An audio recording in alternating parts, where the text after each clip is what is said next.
It is a privilege to open the debate on the Terminally Ill Adults End-of-Life Bill, a piece of legislation which would give dying people, under very stringent criteria, choice, autonomy and dignity at the end of their lives.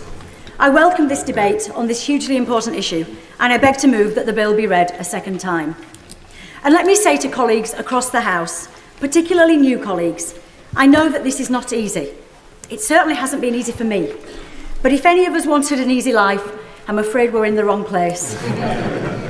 It is our job to address complex issues and make difficult decisions. And I know for many people this is a very difficult decision. But our job is also to address the issues that matter to people. And after nearly a decade since this subject was debated on the floor of the House, many would say this debate is long overdue. For my part, I have tried incredibly hard to ensure that the tone of the debate has and continues to be robust, of course, but most importantly, respectful and compassionate. And I am pleased that for the most part that has been the case.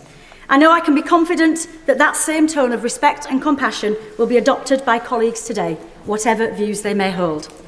This is particularly important as we have people in the gallery who have a very strong personal interest in this issue. People who hold a range of views, but some of whom have lost loved ones in very difficult and traumatic circumstances, and others who are themselves terminally ill. And I want to pay a huge and heartfelt tribute to those families and to every single person who has contacted me about this issue, and in many cases shared their own very personal stories of loss and death. I know from my own personal experience of grief that telling your story over and over again takes energy, courage and strength. And I'm incredibly grateful to you all. It is your voices and your stories which have inspired me. And Mr. Speaker, such stories are difficult to hear, but it is vital that they are heard as they are at the heart of this debate. And they show that the law is failing people.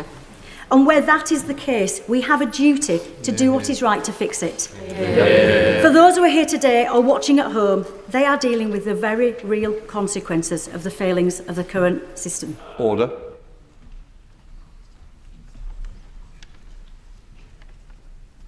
The ayes to the right, 330. The noes to the left, 275.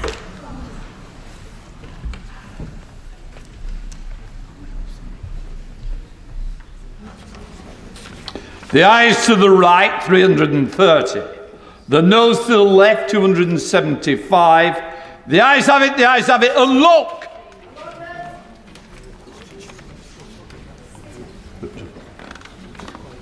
Right, does the member in charge of the bill wish to move the motion number 2, Kim Levitt?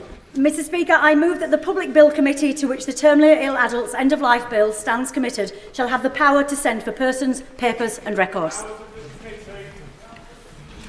Under Standing Order number 63 brackets 2, I must now put the question forthwith. The question is that the Public Bill Committee, to which the Terminally Ill End-of-Life Bill stands committed, shall have the power to send for persons, papers and records.